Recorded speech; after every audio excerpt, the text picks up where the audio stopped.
So I just went live, both on my personal profile and my Facebook business page. Okay, so I'm using a tool called OneStream.live, and it streams it to YouTube. It streams it to my Facebook business page, and it also streams it to my profile. So I like to batch my content. I've been super busy lately, and so I just like to batch it.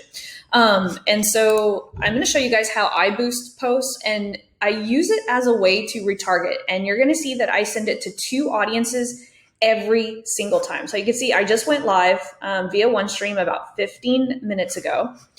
And I'm going to put the link to OneStream below this video just so that you guys can check it out. So I'm going to hit the boost button. I know a lot of people say don't do that, right? First thing we want to make sure is that we have the right ad account selected up here. Okay. So the next thing right here is Facebook actually has created different optimizations that you could actually choose. Okay. So if you want to get more leads, if you want to get more video views, what does this look like? It actually looks like some of the options that you would have in the ads manager.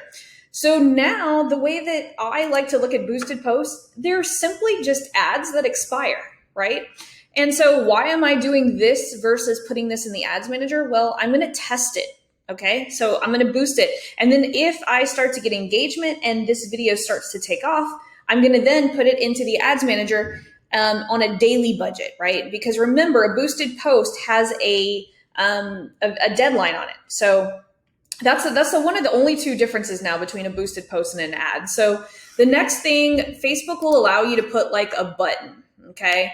But I don't want to put a button. I want this to look as organic as possible inside the newsfeed. I don't have a special ad category. Now, here's where people get stuck, okay?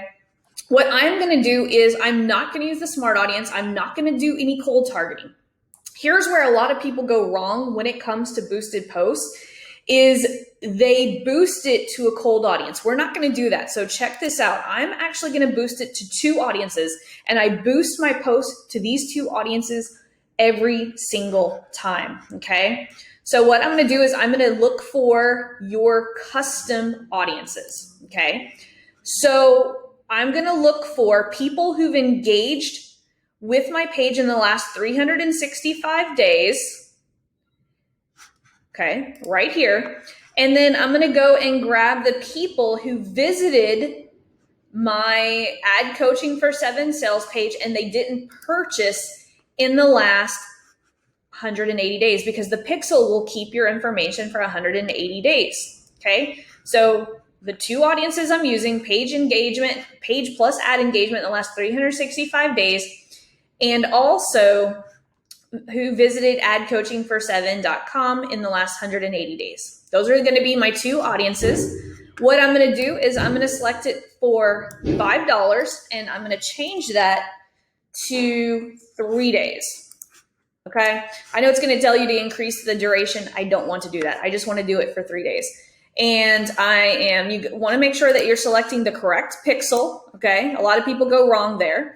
And it actually allows you to place it wherever you want. I'm going to uncheck Messenger. I just want it to be on Facebook.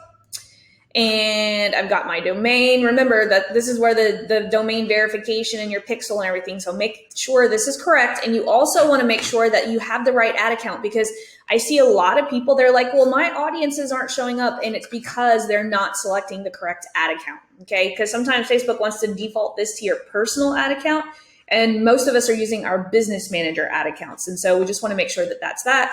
And then what we're going to do is we're just going to make sure everything looks correct.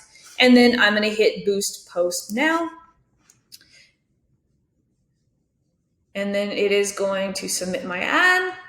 And then this is going to go into review. And that is it.